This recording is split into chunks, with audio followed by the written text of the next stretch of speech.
칠흑 같은 어둠이 깔린 카리브해의 파도 소리만이 고요를 깨뜨리고 있었습니다. 수십 미터 아래에서 거대한 그림자가 소리 없이 물을 가르며 전진하고 있었죠. 그것은 미국의 자존심이자 지구상에서 가장 조용한 포식자로 불리는 오하이오급 핵잠수함이었습니다. 잠수함 내부의 붉은 조명 아래에서 대원들은 숨소리조차 죽인 채 각자의 위치를 지키고 있었습니다. 이번 작전의 목표는 명확했습니다. 수년간 국경을 넘어 수많은 청년의 삶을 송두리째 앗아갔던 마약 카르텔의 심장부를 도려내는 것이었죠. 박 중사는 좁은 선실 안에서 자신의 장비를 마지막으로 점검하고 있었습니다. 차가운 금속 재질의 특수 소총 몸체를 손가락으로 훑으며 그는 입술을 굳게 다물었습니다. 소총의 이름은 HK-416이었습니다. 독일의 정밀함과 미국의 실전 경험이 결합된 이 무기는 오늘 밤 카르텔의 요새를 침묵시킬 날카로운 칼날이 될 예정이었죠. 박중사의 옆에는 김상병이 야간 투식경의 배터리를 확인하며 긴장된 눈빛을 보내고 있었습니다. 김상병은 통신 보안을 책임지는 기술 전문가였지만 동시에 100m 밖의 동전도 맞힐 수 있는 정밀 사격의 명수이기도 했습니다. 잠수함의 지휘실에서는 초의 소위가 거대한 스크린을 주시하고 있었습니다. 화면에는 하늘 높이 떠 있는 MQ-9 리퍼 무인 공격기가 보내오는 실시간 영상이 흐르고 있었죠. 열화상 카메라에 잡힌 베네수엘라 해안가의 비밀 기지는 개미 한 마리 보이지 않을 정도로 고요해 보였습니다. 하지만 그곳은 거대한 마약 공장이자 수백 명의 무장 병력이 주둔하고 있는 요새였습니다. 최소위는 차분한 목소리로 현재 고도와 풍향 그리고 목표물의 좌표를 확인했습니다. 아라비아 숫자가 아닌 한글로 정밀하게 기록된 데이터들이 통신망을 타고 공유되었습니다. 북위 10도 23분, 서경 67도 45분. 그곳이 바로 오늘 밤 역사가 새로 쓰일 지점이었습니다. 갑자기 잠수함 내부의 스피커를 통해 함장의 낮은 목소리가 울려 퍼졌습니다. 작전 개시 5분 전이라는 신호였습니다. 박 중사는 자리에서 일어나 대원들에게 수신호를 보냈습니다. 모두가 신속하게 움직이기 시작했죠. 그들은 잠수함 상부에 설치된 특수 침투용 소형 잠수정으로 옮겨 탔습니다. 물속에서 발사되는 이 소형 잠수정은 레이더에 잡히지 않는 특수 도료로 코팅되어 있어 적의 감시망을 무력화하며 해안가로 접근할 수 있었습니다. 바닷물은 차갑고 어두웠습니다. 하지만 잠수정 내부의 열기는 대원들의 아드레날린으로 가득 차 있었죠. 박 중사는 헬멧에 장착된 최첨단 야간 투시경인 GPM-VG-18을 내려 썼습니다. 사안안이라 불리는 이 장비는 4개의 렌즈를 통해 인간의 시야를 120도까지 확장해 주었습니다. 이제 어둠은 더 이상 그들의 적이 아니었습니다. 초록색 빛으로 물든 세상 속에서 박중사는 적들의 움직임을 손바닥 보듯 훤히 들여다볼 수 있었습니다. 해안가에 도착하자 대원들은 소리 없이 물 밖으로 모습을 드러냈습니다. 젖은 잠수복 위로 전술조끼를 걸치고 무거운 배낭을 맨 채 그들은 울창한 정글 속으로 스며들었습니다. 습한 공기가 피부를 타고 흘렀고 이름 모를 벌레들의 울음소리가 귓가를 자극했습니다. 박중사는 맨 앞에서 수풀을 헤치며 나아갔습니다. 발걸음 하나하나에 온 신경을 집중했습니다. 마른 나뭇가지 하나 밟지 않는 그들의 움직임은 마치 유령과도 같았습니다. 약 30분을 전진했을 때 거대한 콘크리트 장벽이 앞을 가로막았습니다. 카르텔의 비밀 요새였습니다. 장벽 위에는 서치라이트가 쉴 새 없이 주변을 훑고 있었고 기관총으로 무장한 초병들이 서성거리고 있었습니다. 김상병은 가방에서 소형 드론을 꺼냈습니다. 손바닥보다 작은 이 드론은 소음이 거의 없어 적의 머리 위를 날아다녀도 알아채기 힘들었습니다. 드론이 전송하는 영상에는 내부의 병력 배치와 실시간 동선이 그대로 드러났습니다.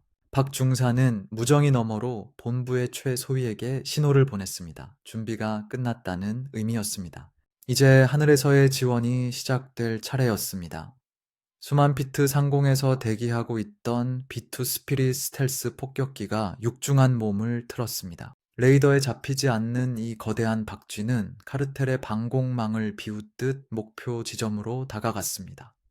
폭탄창이 서서히 열리고 정밀 유도 폭탄인 제이담이 투하 준비를 마쳤습니다. 하지만 폭격 이전에 먼저 처리해야 할 목표가 있었습니다. 요새 외곽의 통신탑과 전력 공급 시설이었죠. 이를 위해 MQ-9 리퍼가 지상으로 헬파이어 미사일을 조준했습니다. 레이저 조준점이 통신탑 중앙에 고정되었습니다. 공기 중의 미세한 떨림조차 느껴지지 않는 고요한 순간이었습니다. 박중사는 대원들에게 사격 위치를 잡으라고 지시했습니다. 모두가 일제히 소총의 안전장치를 해제했습니다. 딸깍거리는 작은 금소금이 정글의 습기 속으로 사라졌습니다. 박중사는 호흡을 가다듬었습니다. 심장 박동이 느려지며 시야가 더욱 선명해졌습니다. 조중영 너머로 적 초병의 목덜미가 보였습니다. 그는 반가소에 검지 손가락을 걸었습니다. 1mm의 움직임이 생사를 가르는 순간이었습니다. 저 멀리 하늘에서는 미사일이 대기를 가르며 지상으로 곤두박질치기 시작했습니다. 공기와의 마찰로 인해 발생하는 열기가 미사일 끝단에 머물며 대지를 불태울 준비를 마쳤습니다. 모든 것이 톱니바퀴처럼 맞물려 돌아가기 시작했습니다. 박중사가 손가락에 힘을 주려는 찰나 갑자기 요새 정문이 열리며 검은색 장갑차 한 대가 밖으로 튀어나왔습니다.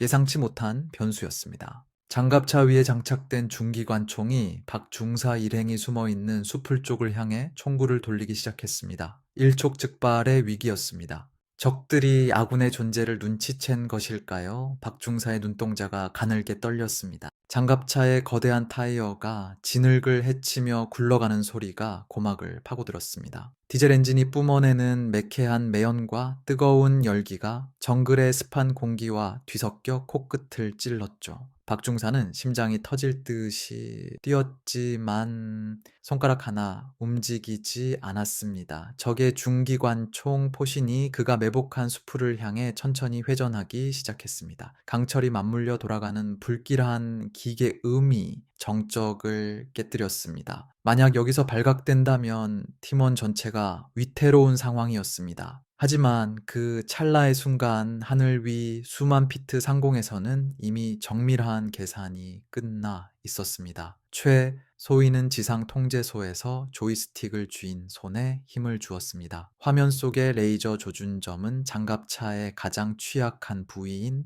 엔진 덮개 상단을 정확히 지목하고 있었죠. 최소희가 발사 버튼을 누르는 순간 MQ-9의 밑에서 헬파이어 미사일이 화염을 내뿜으며 튀어나갔습니다. 미사일 내부에 로켓 모터가 타오르며 대기를 찢는 파열음이 발생했지만 지상의 적들에게는 그 소리가 닿기도 전이었습니다. 미사일은 초음속의 속도로 낙하하며 공기를 갈랐습니다. 선단부에 장착된 반능동 레이저 탐색기가 지상에서 비추는 보이지 않는 빗줄기를 추적하며 비행 궤적을 미세하게 수정했습니다. 박중사는 하늘에서 들려오는 날카로운 휘파람 소리를 들었습니다. 그것은 죽음의 사자가 보내는 마지막 경고와도 같았죠. 눈 깜짝할 사이 장갑차의 상부 장갑을 관통했습니다. 내부의 성형 자객탄이 폭발하며 수천 도의 초고온 메탈 제트가 장갑판을 종잇장처럼 뚫고 들어가 내부를 순식간에 녹여버렸습니다. 엄청난 충격파가 정글을 뒤흔들었습니다. 지면이 요동치고 주변의 나무들이 꺾여 나갔습니다. 장갑차는 거대한 불덩어리가 되어 멈춰 섰습니다. 그 충격으로 인해 주변에 있던 카르텔 병사들은 중심을 잃고 쓰러졌습니다. 박중사는 이 기회를 놓치지 않았습니다. 그는 대원들에게 무력화 명령을 내렸습니다. HK-416의 소음기 끝에서 뿜어져 나오는 아주 작은 불꽃과 함께 5.56mm 탄환들이 허공을 가르기 시작했습니다. 탄환이 총열 안의 강선을 따라 회전하며 가속되는 과정은 예술에 가까웠습니다. 놀이소해가 후퇴하며 빈 탄피를 밖으로 밀어내고 다시 새로운 탄환을 약실로 밀어넣는 기계적인 리듬이 박중사의 어깨를 타고 전해졌습니다. 조중경 속의 적들은 비명조차 지르지 못한 채 바닥으로 고꾸라졌습니다. 김상병 역시 지정사수용 소총인 SR-25를 들고 지원 사격을 시작했습니다. 7.62 탄환이 중량감 있게 날아가 적의 통신병을 제압했습니다. 무정이를 들고 소리를 지르려던 적은 그대로 조국의 품에 안기듯 쓰러졌습니다. 요새 내부는 아수라장으로 변했습니다. 갑작스러운 습격과 폭발에 카르텔 조직원들은 우왕좌왕하며 사방으로 흩어졌습니다. 하지만 그들은 결코 오합지졸이 아니었습니다. 순영안의 실전으로 단련된 용병들이 요새 안쪽에서 기관총을 쏘아대며 저항하기 시작했습니다. 7.62mm 탄환들이 박중사가 숨은 나무 밑동을 사정없이 갉아먹었습니다. 나무 파편들이 사방으로 어크여 다담 킨리 콘시암 옥몬지가 시야를 가렸습니다. 박중사는 낮게 엎드린 채 무정이를 켰습니다. 그는 현재 위치에서 적의 기관총 진지를 무력화하기 위해 항공 지원이 필요하다고 요청했습니다. 상공에서 대기 중이던 AC-14 고스트라이더가 응답했습니다. 이 거대한 하늘의 전함은 미리 기관포와 미리 곡사포를 장착하고 지상의 모든 것을 지워버릴 준비가 되어 있었죠. 고스트라이더의 센서가 지상의 여론을 감지하여 사격 통제 컴퓨터에 입력했습니다. 잠시 후 밤하늘을 가르는 불줄기가 지상을 향해 쏟아지기 시작했습니다. 미리 기관 포탄이 지면에 부딪힐 때마다 콘크리트 벽이 부서지고 흙더미가 치솟았습니다. 그것은 단순한 사격이 아니라 대지를 뒤엎는 거대한 해머의 타격과도 같았습니다. 기관총을 쏘던 적들의 진지는 형체도 없이 사라졌습니다. 하지만 작전의 진짜 목표는 아직 요새 깊숙한 곳에 남아 있었습니다. 수천 톤에 달하는 마약 원료와 카르텔의 우두머리인 산체스가 숨어있는 지하 벙커였죠. 박중사는 대원들을 재정비하여 요새 본관 건물을 향해 돌진했습니다. 연막탄을 던져 시야를 차단한 뒤 섬광 포금탄을 건물 안으로 밀어 넣었습니다. 고막을 찢는 듯한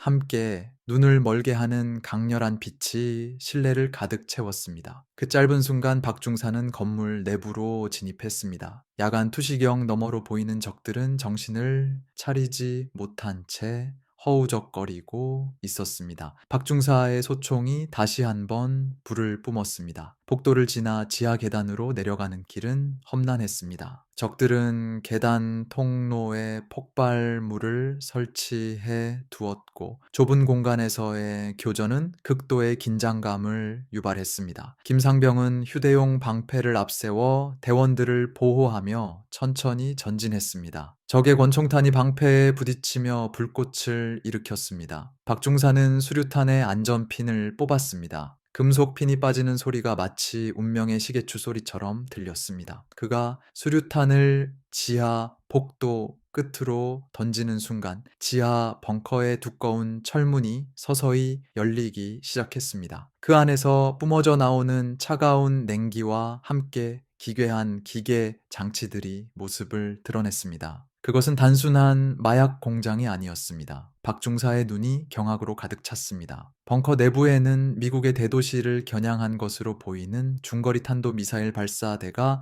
거대한 위용을 뽐내며 서 있었기 때문입니다. 카르텔은 단순한 마약 밀매를 넘어 미국 본토를 타격할 수 있는 가공할 무기를 준비하고 있었던 것입니다. 연료 주입 장치가 돌아가는 소리가 지하 공간에 울려 퍼졌습니다. 미사일 옆에는 산체스가 경호원들에게 둘러싸인 채 발사 버튼을 누르려 하고 있었습니다. 박중사는 심장이 멎는 듯한 공포를 느꼈지만 곧바로 정신을 가다듬었습니다. 지금 당장 저지를 하지 못하면 수만 명의 무고한 시민들이 위기에 처할 상황이었습니다. 그는 소총을 굳게 쥐고 마지막 돌격 명령을 내렸습니다. 지하 벙커 내부를 가득 채운 기계적인 웅궁거림은 고막을 타고 뇌리까지 진동시키는 기분 나쁜 파동이었습니다. 거대한 미사일 발사대 옆으로 흐르는 냉각수가 파이프를 타고 흐르며 내는 날카로운 금속음이 정적을 깨뜨렸죠. 박중사의 코끝에는 매캐한 유황 냄새와 차가운 기계 기름 냄새가 뒤섞여 들어왔습니다. 적들의 우두머리인 산체스는 미사일 통제 콘솔 앞에 서서 광기 어린 눈빛으로 붉은색 점등을 주시하고 있었습니다. 그 주위를 둘러싼 경호원들은 일반적인 카르텔 조직원들과는 차원이 다른 장비를 갖추고 있었죠. 그들은 최첨단 방탄복과 야간 투시경으로 무장한 채 박중사 일행의 진입로를 향해 총구를 겨누고 있었습니다. 박중사는 옆에 있는 김상병에게 눈빛으로 신호를 보냈습니다. 긴박한 순간이었지만 김상병은 침착하게 자신의 전술 가방에서 특수 전자전 장비를 꺼냈습니다. 그것은 주변의 통신망을 일시적으로 교란하고 적들의 전자장비를 마비시킬 수 있는 제모였습니다. 김상병이 장비에 스위치를 올리자 미세한 전자파의 떨림이 공기를 타고 퍼져나갔습니다. 순간 요새 내부의 조명이 깜빡거리며 적들의 야간 투시경 화면에 노이즈가 발생하기 시작했습니다. 그 찰나의 혼란을 박중사는 놓치지 않았습니다. 박중사는 K416 개머리판을 어깨에 단단히 밀착시켰습니다. 그의 검지손가락이 차가운 반가소의 곡선을 따라 천천히 움직였습니다. 심장 박동 소리가 마치 거대한 북소리처럼 귓가에 울려 퍼졌습니다. 1초가 10분처럼 느껴지는 슬로우 모션 내에 세계가 펼쳐졌습니다. 박중사가 반가쇠를 당기는 순간 총기 내부의 공이치기가 용스프링의 힘을 받아 튀어나갔습니다. 그것이 탄환 밑부분의 뇌관을 때리자 내부의 화약이 폭발하며 엄청난 압력 가스가 발생했습니다. 5.56mm 탄환은 총열 안의 강선을 따라 초당 수천 번을 회전하며 시속 3,000km가 넘는 속도로 총구를 떠났습니다. 탄환은 공기의 저항을 뚫고 적 경호원의 방탄모 측면을 정확히 타격했습니다. 충격과 함께 불꽃이 튀었고 적은 비명도 지르지 못한 채 그대로 바닥으로 쓰러졌습니다. 이를 신호로 지하 벙커는 순식간에 화염과 총성으로 가득 찼습니다. 김상병은 구석으로 몸을 날리며 연막탄을 투척했습니다. 하얀 연기가 빠르게 실내를 뒤덮으며 시야를 가렸습니다. 하지만 박중사와 대원들은 이미 적에선 투시 모드로 전환하여 연기 너머 적들의 천을 감지하고 있었습니다. 적들의 기관총이 무분별하게 불을 뿜었습니다. 7.62mm 탄환들이 지하 벙커의 콘크리트 기둥을 때리며 파편을 튀겼습니다. 박중사는 벽면을 타고 신속하게 이동하며 한 명씩 고달화해 나가 그의 움직임은 마치 물 흐르듯 자연스러웠고 사격은 한 치의 오차도 없었습니다. 한 명의 적이 수류탄을 던지려 팔을 치켜드는 순간 박중사의 탄환이 그의 팔목을 관통했습니다. 수류탄은 바닥에 떨어져 굴러갔고 잠시 후 귀를 찢는 듯한 폭음과 함께 화염이 솟구쳤습니다. 벙커의 진동은 지상에 있는 최 소위에게도 그대로 전달되었습니다. 지상 통제소의 모니터에는 지하에서 발생하는 강력한 열원과 진동 수치가 그래프를 그리며 춤을 추고 있었죠. 최 소위는 입술을 바짝 말리며 지하의 상황을 모니터링했습니다. 미사일의 연료 주입률은 이미 9%를 넘어서고 있었습니다. 만약 발사가 강행된다면 미국 본토의 주요 도시는 괴멸적인 피해를 입게 될 것이 분명했습니다. 초의 소위는 무정히 마이크를 잡고 박중색의 미사일 제어 장치를 파괴해야 한다고 다급하게 외쳤습니다. 박중사는 총탄이 빗발치는 복도를 가로질 미사일 발사대로 향했습니다. 그의 발걸음이 바닥에 고인 냉각수를 튀길 때마다 섬뜩한 물소리가 벙커 안에 울렸습니다. 산체스는 당황한 기색이 역력한 채 부하들에게 최후의 저항을 명령하며 자신은 미사일 발사 버튼이 있는 안전 가옥으로 도망치려 했습니다. 하지만 박중사는 이미 그를 목표물로 확정하고 있었습니다. 박중사는 달리는 와중에도 정확하게 소총의 지향 사격을 실시하여 산체스의 경로를 차단했습니다. 그때 미사일 기지 하부에서 거대한 불꽃이 튀며 점화 시퀀스가 시작되었습니다. 지면이 미세하게 뜨기 시작하더니 이내 벙커 전체가 무너질 듯한 굉음이 들려왔습니다. 로켓 엔진의 예열이 시작된 것이었습니다. 미사일 주변의 온도는 순식간에 수백 도까지 치솟았고 뜨거운 증기가 대원들의 시야를 가렸습니다. 박중사는 뜨거운 열기를 온몸으로 느끼며 이를 악물었습니다. 방탄복 너머로 새우며드는 열기가 피부를 태우는 듯 했지만 그는 멈추지 않았습니다. 김상병은 미사일의 유도 장치를 마비시키기 위해 제어 콘솔로 6탄 돌격했습니다. 적의 부단장이 그를 가로막으며 단검을 휘둘렀지만 김상병은 노련하게 이를 피하며 소총의 개머리판으로 그의 턱을 가격했습니다. 뼈가 어긋나는 소리가 들렸고 적은 그대로 정신을 잃고 조국의 품으로 돌아갈 준비를 했습니다. 김상병은 떨리는 손으로 콘솔의 복잡한 전선들을 끄집어냈습니다. 어떤 선을 끊어야 할지 판단하는 데 주어진 시간은 단 몇 초뿐이었습니다. 박중사는 미사일 발사대 바로 밑까지 도달했습니다.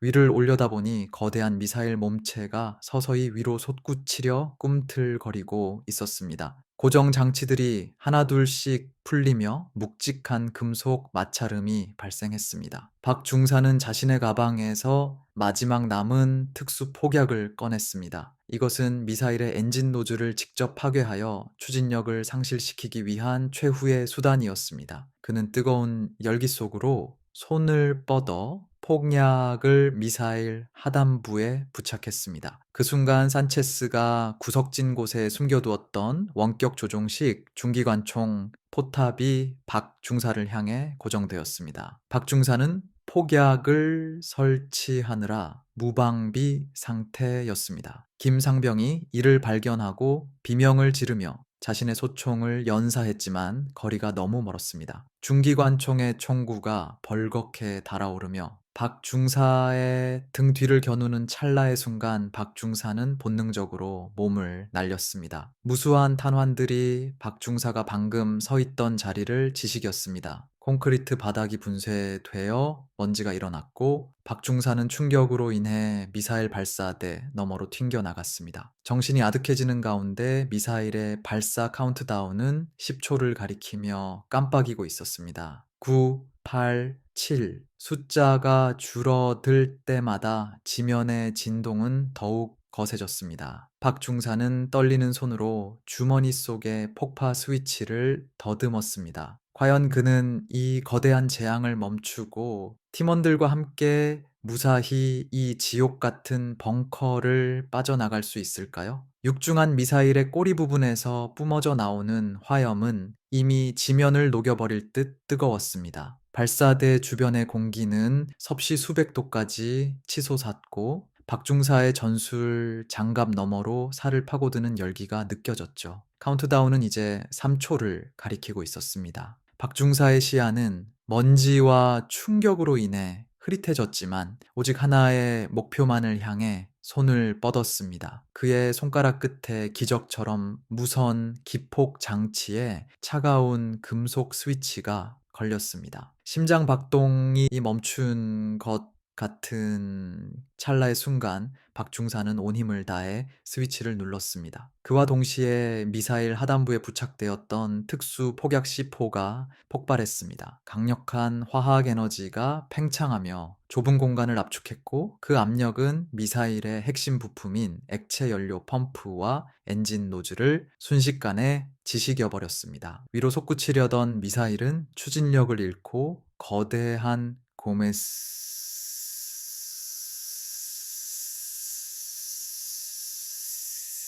옆으로 기울어지기 시작했습니다. 엔진에서 역류한 화염이 벙커 천장을 핥아 사방으로 퍼져나갔습니다. 김상병은 폭발의 충격파를 온몸으로 받아내면서도 박 중사를 향해 기어갔습니다. 그는 박 중사의 방탄복 손잡이를 꽉 움켜쥐고 무너져 내리는 콘크리트 더미 사이로 그를 끌어당겼습니다. 천장에서는 거대한 바위 덩어리들이 떨어졌고 미사일에서 유출된 연료가 바닥을 적시며 지옥 같은 풍경을 만들어냈습니다. 안전 가옥으로 도망치려던 산체스는 미사일이 기울어지며 발생한 파편에 맞아 쓰러졌습니다. 그는 자신이 공들여 만든 무기가 스스로를 집어삼키는 광경을 보며 허망하게 눈을 감았습니다. 그를 지키던 경호원들 역시 거대한 폭발의 화염 속으로 사라지거나 무너지는 구조물 아래에서 최후를 맞이했습니다. 정의의 심판은 자비가 없었으며 수만 명의 생명을 위협하던 마약왕의 야욕은 그렇게 칠흑 같은 지하 벙커 속에 매몰되었습니다. 박중사와 김상병은 서로의 어깨를 지탱하며 연기가 자욱한 탈출로를 향해 달렸습니다. 폐허가 된 요새 내부에는 여전히 잔당들이 남아 저항하려 했지만 하늘을 장악한 에이시 않았습니다. 배고 미리 곡사포탄이 지면을 타격할 때마다 요새의 벽면이 가루가 되어 흩날렸습니다. 아군의 압도적인 화용이 돌밤 밖으로 빠져나왔습니다. 해안계는 이미 약속된 지점에 소형 잠수정이 대기하고 있었습니다. 박중사는 젖은 모래사장에 주저앉아 거칠게 숨을 몰아쉬었.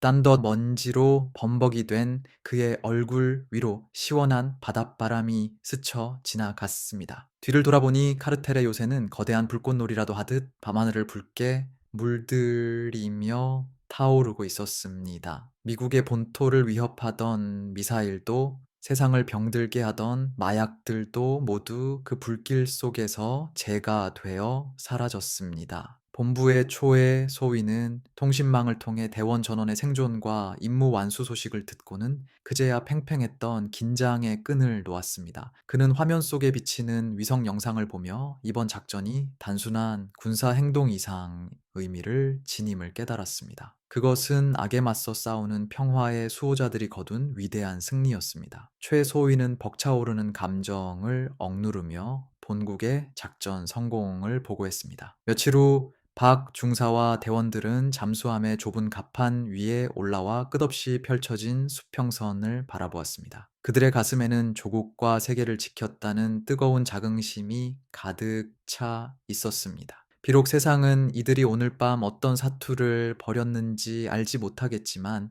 자유와 평화를 위해 어둠 속에서 헌신한 그들의 명예는 영원히 빛날 것입니다. 박 중사는